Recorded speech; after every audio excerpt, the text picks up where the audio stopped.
What it is, what's happening YouTube? It's your boy Srtfied, and I'm back with another one for y'all. Again, if you have not subscribed to this channel yet, make sure you smash that subscribe button ASAP. I hope y'all can hear me well. I'm currently on the highway. If you have not watched my recent video, make sure you go check out my recent video and the one before that, so y'all can catch up on the new Mopar Getrag 3.92 gears that I got installed. I know I keep saying 391 gears, 392. Just to recap, it is advertised as the 392 gears on RPM outlet. However, when I received the part on the actual sticker itself, it said that it was a 391 differential. So I think it's a 3919. So for advertisement, I think just for that purpose is why they label it as 392. I'm not sure, but like I said, 392, 391, there's really no difference in my opinion. But needless to say, just wanted to give you guys a quick update on how Cersei is doing. Today is Wednesday. I got this installed on Monday. So by the time this video uploads, it's probably going to be either Thursday, Friday, or maybe even Saturday by the time I upload this video. But today is Wednesday, and like I said in my recent video, I have to do a break-in on it before I can really get on her. But so far driving, my first impressions, I like it. I like it. Like I said, I haven't been able to get on it really to really know and feel the true difference, but I can definitely say that the car feels much easier on the throttle. And I don't mean by throttle response, I mean more so the car just feels lighter. So the best way to describe a higher gear ratio, and this was actually Tony that described it to me, so I'm gonna describe it to y'all just the way he described it to me, is if you're trying to push a refrigerator in your kitchen, and you're trying to push the refrigerator from the bottom, if you're trying to tip it over from the bottom, it is much harder to tip it over from the bottom than it is from the top. So a higher gear ratio does pretty much just that. It doesn't add power to the car, it doesn't give you extra horsepower or anything like that, or extra torque. It just gives you more torque faster, if that makes any sense. It just changes the, I'm gonna just say, torque multiplication, for lack of a better term, and how fast you hit torque, peak torque throughout your RPM band. So it definitely made my car feel much lighter. Going up hills or anything like that, it doesn't seem like the car downshifts or needs to downshift. It just feels like it wants to go. Like it has no what am I trying to say? It has no it doesn't struggle. Not that the car struggled before, but it, like I said, it just makes the car feel lighter. It just makes the car feel more powerful. Now, that being said, let's talk about RPMs. So I've done it before and after. I'm gonna actually split screen it right now.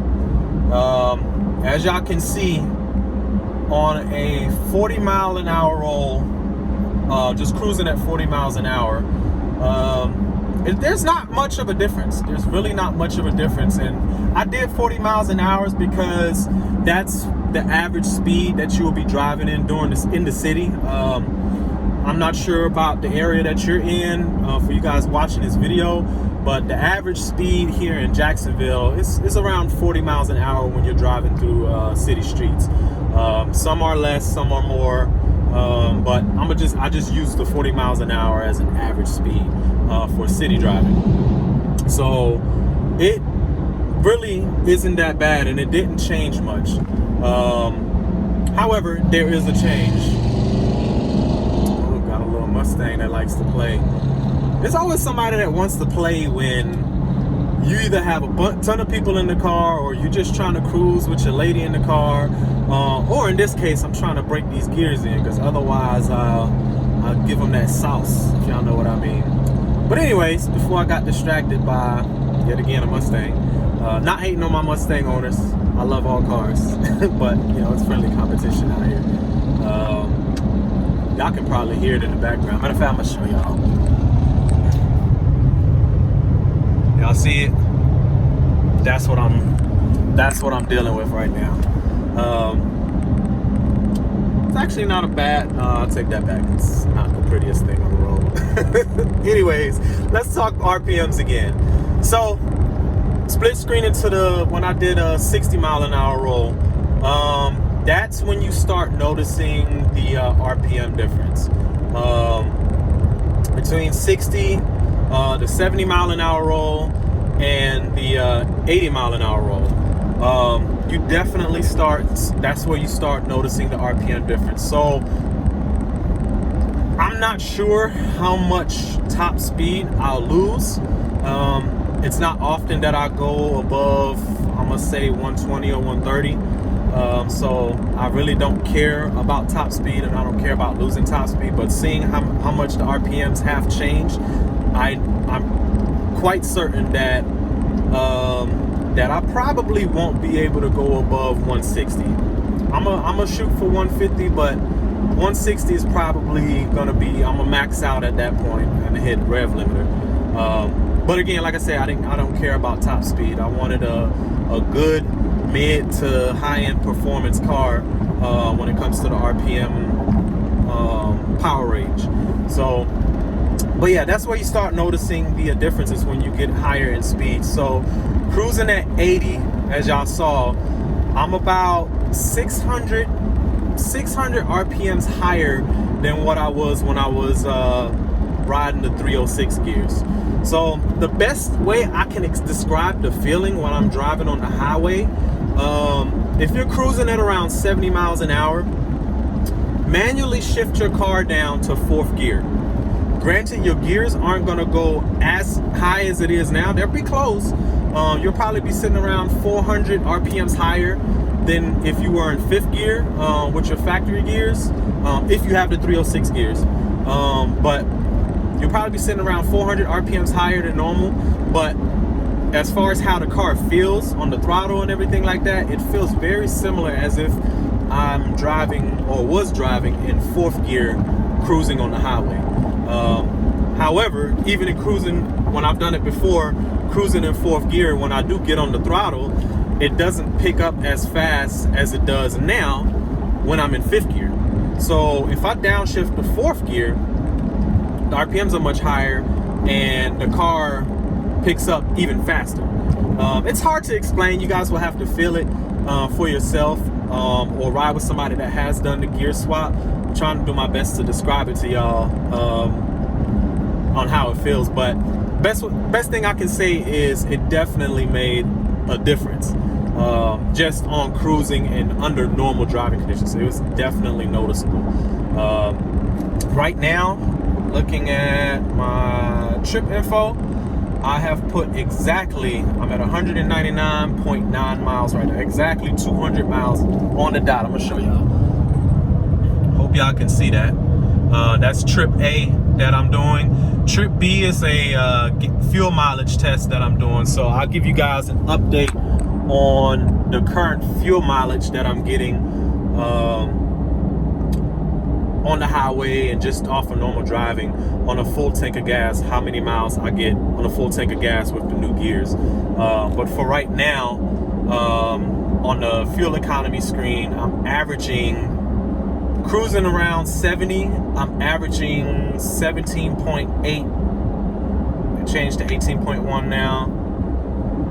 Back to 17.8. So I'm averaging, I'm gonna say 18 miles per gallon on the highway, and that's cruising at 70 with the new gears. Where before I was averaging around 22 miles per gallon, cruising at 70.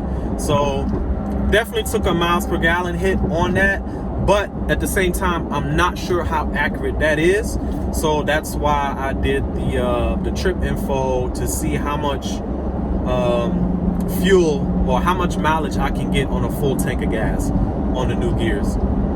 So, but yeah, I got 300 miles to go to break these gears in.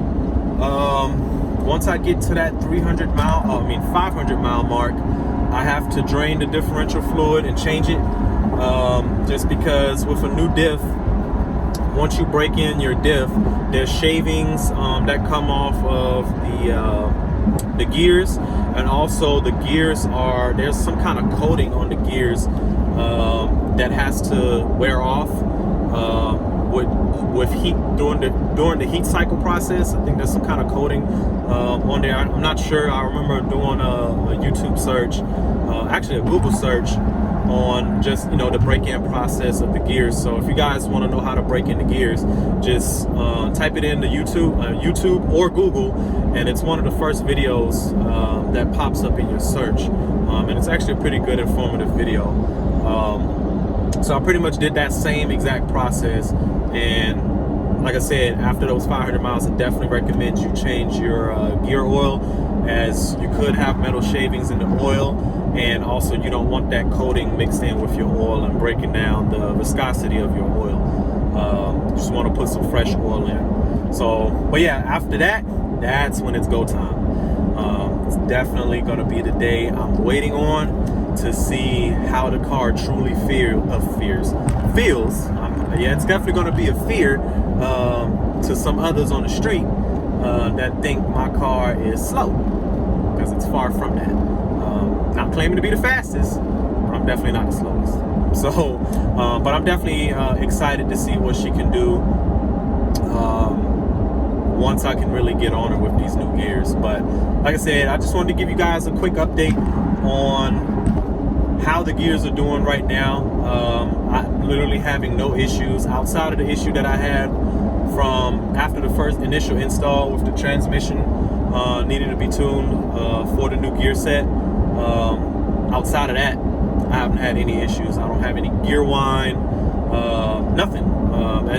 If you can hear it in the background, the only thing you're hearing right now is probably my exhaust and the road noise in the background. So I don't have any gear whine, I don't hear any clunking or anything like that. So I literally have no issues with this so far. So knock on wood, I'm hoping it remains like that and stays like that for a long time, because I'm really looking forward to enjoying these gears for quite some time. My goal right now, a lot of people are asking me, so what is your goal, ultimate goal, performance wise? Well, I have two different goals, and that's all depending on my financial situation in the next years to come.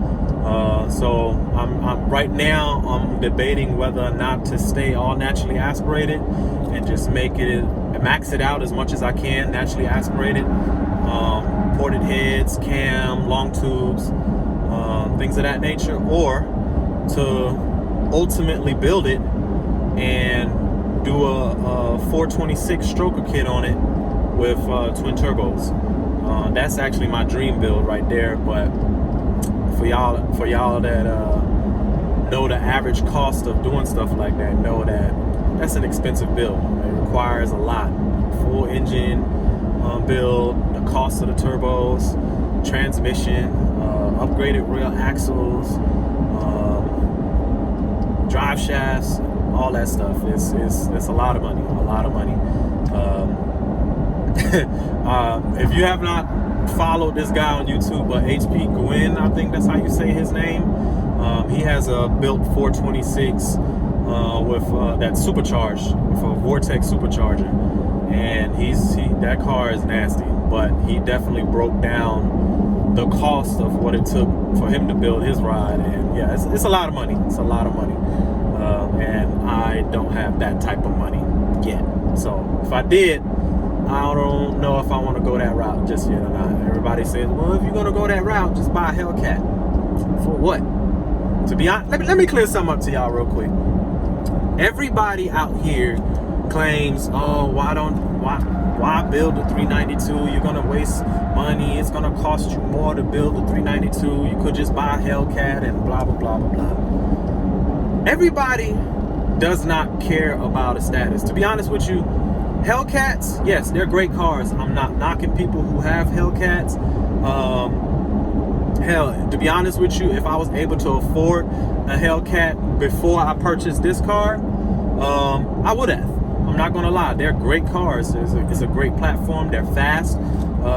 It's a great car. However, I don't have a Hellcat right now, and to be honest with you, I love my car. And this is just me personally, my personal opinion. I respect a person who builds their car much more than somebody who just purchased a car that's fast. That's just me. A lot of people, you know, the Hellcat, I hate to say it, but people who own Hellcats or people who end up getting Hellcats tend to get big-headed. They think that some people, I'm not gonna say everybody, but some people, the minute they get a Hellcat, they just automatically think they have that status quo. Or it's almost like you're an A-lister now, and and they turn into assholes. I hate to be like that, but they turn into assholes, and they swear they're better than everybody just because they have a Hellcat. Whoop-de-doo. I could care less if you got a Hellcat. You know, like I said, if you pull up to a car meet with a Hellcat, great, nice car. Then somebody else who pulls up, let's say with a 392 that's built 426 with a supercharger or twin turbos, or just a naturally aspirated build, I'm gonna be more interested in that build than the person pulling up in a Hellcat. And to be quite honest with you, Hellcats are starting to get very affordable now, especially with the new 2020 Chargers coming out. They're getting very affordable, and I can easily trade my car for a Hellcat, but I don't want to. I love my car, and that's just my choice. Like I said, I'm not knocking anybody that has a Hellcat. I'm not knocking anybody that wants a Hellcat. That is just my opinion and my choice. I just hate those people. Well, not hate is a strong word. I dislike those people who upgrade their cars to, you know, they get a Hellcat or they're financially stable to get one, and they just feel like they're better than everybody else because you now own a Hellcat. Your car means nothing to me. To be honest with you, your car means nothing at all. Your character is what defines you, not the car you drive. Let that sink in for a minute.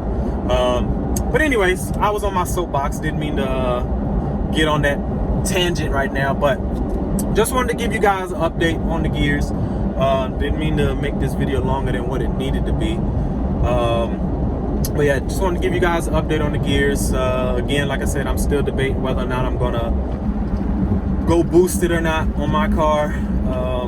But right now, I'm definitely trying to max out everything I can, just on the naturally aspirated side, just to make my car a little more fun to drive on the daily. I would consider it right now. I would definitely consider it somewhat of a sleeper, just because of the modifications that I've done so far, and just because the modifications I've done, especially now with the gears, it's not something that you run into every day with somebody who drives a 392 Charger. So, but yeah, that's gonna wrap it up for today's video, y'all. Just wanted to give you guys a quick update of where I'm at. I'm definitely gonna keep you guys posted once I break it in and cross that 500 mile mark. So if you got any suggestions, comments, or questions, make sure you hit me in the comments below, or DM me on Instagram. Make sure you follow my Instagram right here. Like, subscribe, share, do all that fun stuff. And until next time, YouTube, I hope y'all have a good day.